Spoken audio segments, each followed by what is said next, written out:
네, 안녕하세요. 영화로운 모기씨, 오늘도 7번째 작품으로 여러분들을 찾아왔습니다. 저는 처음 인사드리는 것 같네요. 저는 모두를 위한 기독교 영화제 프로그래머 장다나입니다. 반갑습니다. 오늘 처음 인사한다라고 해서 좀 네. 깜짝 놀랐습니다. 카메라 뒤에서 만나뵙고 싶었는데 맨날 이렇게 똑같은 얼굴만 나오는 거라고 생각하실까봐 맨날 식상한. 그러다 보니까 그래도 중간중간 한번 새로운 얼굴이 필요하지 않나? 뭐 이런 얘기를 저희끼리 하다가 부끄럽지만 제가 나오게 됐습니다. 네. 소개해 주시죠. 소개를 안 했군요.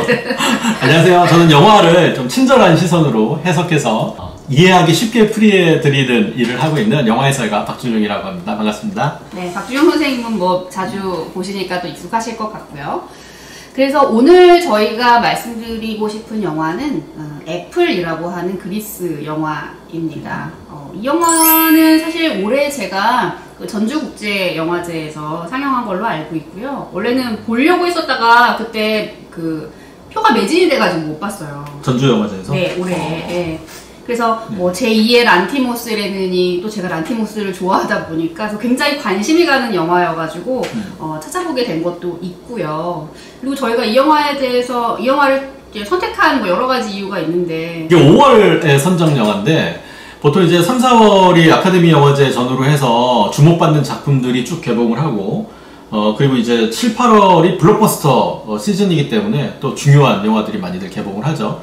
그래서 어떤 영화를 보고 같이 좀 나눌까 고민하고 있었던 차에 지금 말씀하신 것처럼 전주영화제에서 상영도 하고 또 의미도 있는 그런 작품이기 때문에 한번 선정해 봤습니다. 네, 그리고 또 하나 더 붙이자면 이 영화의 배경이 되는 그 상황이 나름의 팬데믹인 거죠. 예, 유행병이라고 하는, 그러니까 기억을 잃어버리는 유행병이 돌고 있는 어떤 도시, 그리고 기억을 잃어버린 남자가 이제 주인공으로 등장하는 영화이다 보니까 어쨌든 지금 우리가 겪고 있는 상황과도 상당히 흡사하다. 이런 배경들이나 이런 것이 그런 것들도 조금 우리가 생각해 볼 지점을 던져주지 않나? 이런 것들도 좀 떠올라서 저희가 이 애플이라는 영화를 여러분들께 소개해 드리려고 가지고 왔습니다. 그러면 영화에 대한 얘기하기 전에 줄거리와 그리고 이 영화에 대한 다양한 정보들을 먼저 좀 나눠보는 시간을 갖도록 할게요. 네.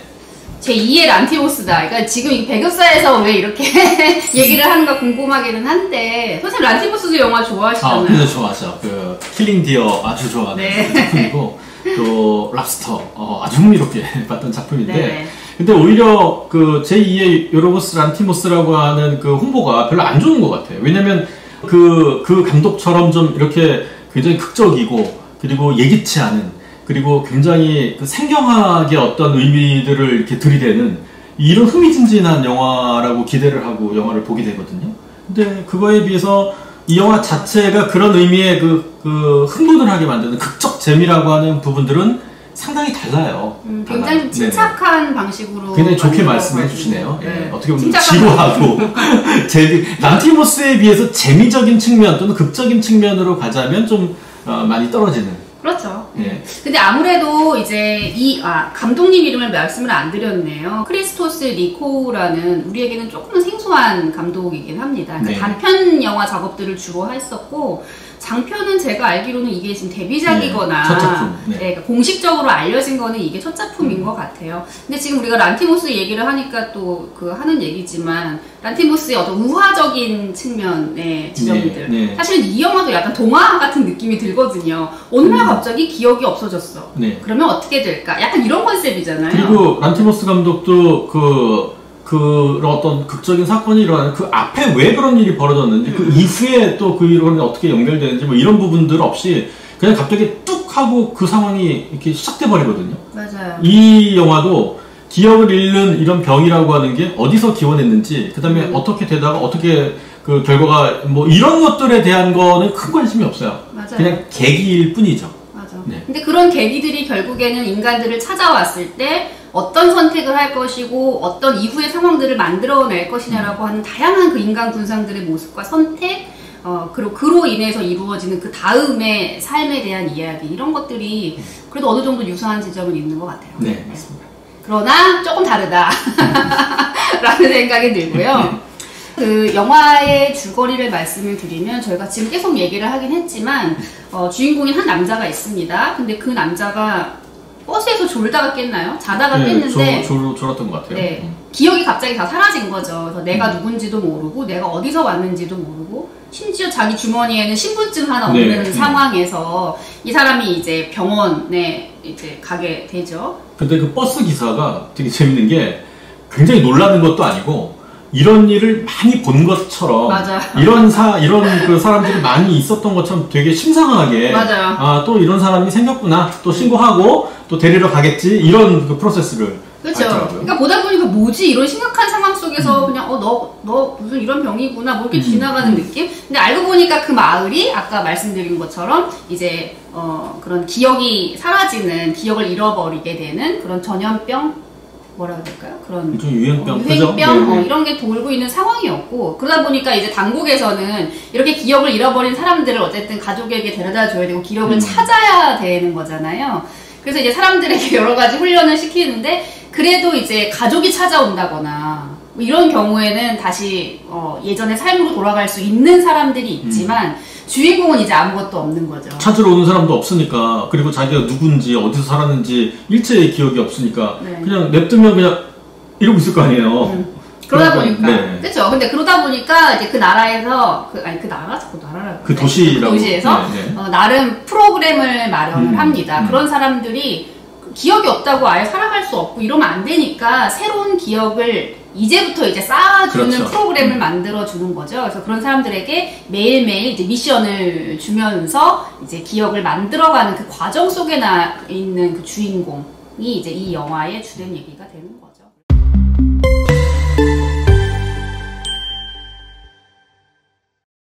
영화보다 영화를 얘기해 주는 게 더 재밌네요. 아 그래요? 누구 말하고 나니까 이런 영화였지. 되게 재밌네요. 그러니까 그래서 이 사람이 어떻게 이렇게 기억을 다시 만들어가냐면 뭐 어느 날은 미션이 자전거를 타라 이런 거고요. 자전거를 타거나 아니면 뭐 클럽에서 뭐 재밌게 놀거나 아니면 클럽에서 또 여자를 만나서 뭐 유혹을 해보라거나 등등등. 그러니까 이제 살면서 당연히 겪을 일들도 있지만 사실 아닌 것들도 있고 그러니까 되게 다양한 어릴 적부터 성장하면서 겪을 만한 것들을 차례차례 이렇게 미션으로 주면서 이 남자는 이제 그거를 수행해 나가고 그 수행해낸 거를 결국 마지막에는 사진이라고 하는 기록 매체로 남겨두고 이게 자기의 이제 기억이 되는 거니까요. 그렇죠. 그래서 그런 과정에 대한 얘기예요. 사실은 이 영화는. 네. 물론 뒷부분까지는 또 이따가 말씀드리려고 합니다. 왜냐하면 어마어마한 나름의 스포일러가 있기 때문에 저희가 그래서 이 영화를 스포일러인데 해야 되나 말아야 되나 고민을 좀 많이 하기는 했는데요. 근데 오히려 그 기억에 대한 그 이야기이기 때문에 이 영화는 제가 보기에는 2번 정도 보기를 좀 권해드리는 그럴만한 영화가 아닌가. 그러니까 맨 처음에는 그냥 영화적인 맥락 안에서 이야기를 쭉 따라가면서 이 사람이 순수하게 그냥 기억을 잃어버린 그 유행병에 걸린 어떤 사람이라고 생각하면서 쭉 한번 영화를 보시고 근데 영화를 쭉 마지막까지 다 보시면 이 사람이 정말 기억을 잃었던 게 맞는 것일까? 라는 퀘스천 마크가 생기거든요. 그럼 그 질문을 가지고 처음부터 다시 한번 보시게 되면 또 새로운 의미가 생각되게 되는 그런 영화라고 할 수 있습니다. 네, 그래서 이 영화가 가지고 있는 어떻게 보면 큰 두 줄기의 이야기 그것에 대해서는 결국에는 보는 분들이 선택할 수 있는 부분인데요. 그건 또 이따가 계속 이어서 얘기해 드리는 걸로 하겠습니다. 지금 계속 영화 정보에 대한 얘기를 하고 있는데요. 제가 흥미롭게 봤던 부분이 뭐냐면 이 영화의 책임 프로듀서가 또 굉장히 유명한 분이세요. 그래서 되게 핫한 영화가 됐거든요. 혹시 아세요? 케이트 블란쳇. 네, 맞습니다. 그 케이트 블란쳇이라고 하는 배우. 뭐 반지의 제왕에서도 나왔고 또 뭐 블루 제스민이라든가 그러니까 연기력 자체는 뭐 이미 너무 인정받은 그런 배우인데 아세요? 그 비하인드? 감독이 찾아가서 도와달라고 그랬잖아요. 그러니까 찾아가서 이 작품에 대해서 긍정적으로 생각을 하기도 했을 텐데 케이트 블란쳇이 근데 이 영화를 제작하는 과정에서 굉장히 어려움이 좀 있었나 봐요. 그래서 감독이 또 이 영화의 어떤 시나리오를 굉장히 좋게 본 케이트 블란쳇한테 프로듀서로 좀 참여를 해달라고 요청을. 네네. 그러니까 이미 다 만들어진 상황이었고 영화가 근데 이제 그 당시에 케이트 블란쳇이 베니스 영화제에서 심사위원으로 있을 때였는데 시사회에서 이 영화를 보고 이제 매료가 된 거죠. 그래서 감독이랑 이제 찾아가서 나 영화 이제 잘 봤다 막 이렇게 얘기를 하는 도중에 이제 감독이 그 생각을 한 것 같아요. 그러니까 이 영화를 국내에서만 배급하는 게 아니라 사실은 해외로 전 세계로 좀 보내야 되는데 이런 불끈한 이제 의지가 있었던 것 같아요. 그래서 케이트 블란쳇이 가지고 있는 그 영화사가 있어요. 더티 필름이라고. 이름이? 네, 이름이 더티 필름이에요. 제작사인데 이 제작사를 통해서 어쨌든 해외에 이 애플이라는 영화를 소개해 주는데 좀 도움이 돼달라, 프로듀서가 돼달라라고 요청을 했었고 이제 그게 오케이 된 거죠. 심지어는 차기작도 같이 한대요. 네, 이 니코 감독의 다음 작품도 케이트 블란쳇이 함께 한다고 합니다. 부럽죠? 영화를 하는 사람들 아마 엄청 부러울 것 같아요. 네. 이제는 영화를 저희가 이제 어떻게 봤는지에 대한 얘기를 나누면 될 것 같아요. 네. 그러니까 아까 말했던 그 첫 번째 포인트가 이 영화가 한 번 보면 물론 이제 그 남자가 기억을 만들어 나가고 후반부가 되면 어떤 사건들이 있습니다. 그 미션들이 그런 거예요.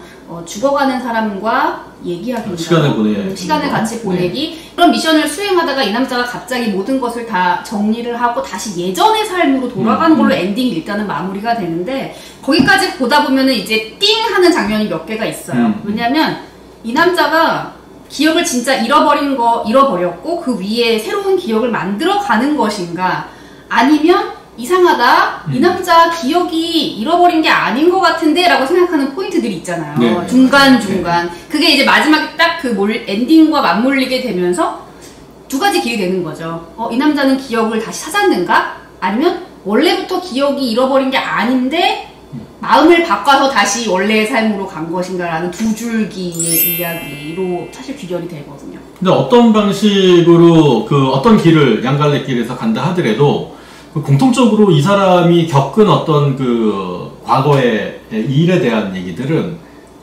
이야기할 수밖에 없는 것 같아요. 그 얘기를 안 하면 이 영화에 대해서 지금 우리가 스토리 라인 정도 얘기하고 끝나야 되는 지금 상황이기 때문에 여기다가 이제 스포 삐뽀 이거 해야 되겠죠? 네, 하고. 자, 스포입니다, 네. 지금부터. 이 남자가 맨 처음에 영화가 딱 오프닝 되면서 인서트 형식으로 이제 장면을 하나씩 보여주는 게 있었는데 그게 맨 처음엔 뭔지 잘 모르겠어요. 이렇게 어수선한 방, 치워지지 않은 어떤 물건들, 이런 것들을 잠깐 보여주고 난 다음에 이 남자가 버스에서 이렇게 기대서 졸고 있는 이런 것들을 이제 보여주거든요. 그러니까 이 영화의 맨 마지막 장면에 이 남자가 들어가게 되는 이 집이 맨 처음에 이 남자가 나온 그 공간이라고 하는 것으로 얘기가 되는데 이 남자가 사랑하는 사람이 있었어요. 근데 그 사랑하는 사람이 어떤 이유인지에 대해서는 얘기는 없어요. 그리고 이 사람이 정말 연인이었는지 결혼했는지도 정확하게 얘기해 주지는 않아요. 아무튼 우리가 알 수 있는 건 굉장히 사랑하는, 진심으로 사랑했던 어떤 사람이 있었는데 그 사람을 잃은 거예요. 그리고 그 상처와 고통이 너무나 극심한 거죠. 그래서 그냥 자연스럽게 병에 걸렸다라고 생각하면 아마 이런 어떤 고통과 상처의 스트레스가 이 사람한테 기억을 잃어버리게 만든 게 아닐까? 이렇게 생각하면서 영화를 볼 수도 있고, 또는 이 고통과 상처가 너무나 힘겹기 때문에 그때 이 고통을 어떻게든지 내가 이걸 좀 피하고 싶은데 그게 본능이잖아요. 그렇죠. 아픔과 상처를 내가 피하고 싶은 것. 근데 이제 마침 그 도시에 기억을 잃어버리는 병이 유행하고 있었으니까 자기도 이 병처럼 이게 기억이 없어졌다 라고 얘기하고 그 없어진 사람들 속으로 들어가 버리면 정말 자기 기억이 없어진 것 같이 내가 느끼지 않을까? 라고 생각했을 수도 있는 거죠. 그래서 이 사람의 기억이 없어진 상태로 그 프로그램에 참여하게 된 그런 이야기가 이 영화의 도입이라고 볼 수가 있겠죠. 맞아요. 근데 이제 이게 해석이 또 여러 가지가 있더라고요. 그래서 저희가 이제 영화를 보고 나서는 이 남자는 기억을 잃은 척을 했구나라는 결론이 도달하기는 했지만 사실 영화는 좀 열려있는 편이고, 근데 이제 어떤 분들은 그냥 이 사람이 새로운 기억을 만들어 가거나 아니면 기억을 잃어버렸더라도 몸에 배어있는 어떤 습관이라든가 이런 것은 있다라는 컨셉으로 또 영화를 보는 분들이 계시기도 하더라고요. 근데 이제 영화를 쭉 보시고 제가 2번 보라고 말씀드린 게 뭐냐면 2번 보시면 이게 보여요. 이게 몇 가지 이제 힌트들이 있는데 초반부에 이제 자기하고 똑같이 기억을 잃은 남자가 옆에 침대에 같이 보호소 같은 데 이렇게 있는데 그 사람한테 증상 같은 걸 물어보거든요. 어땠어요? 그러니까 머리가 여기가 되게 아팠어요. 그 얘기를 듣고 그 다음 장면이 의사가 이제 문진을 하는데 머리가 여기가 되게 아파요. 이렇게 표현을 한단 말이에요. 이런 거라든가. 그 다음에 개가 자기한테 이렇게 딱 다가왔을 때 이 개하고 자연스럽게 아는 것 같은 그런 제스처를 취한다든가 이런 그 부분들의 몇 가지 중요한 장면들이 있죠.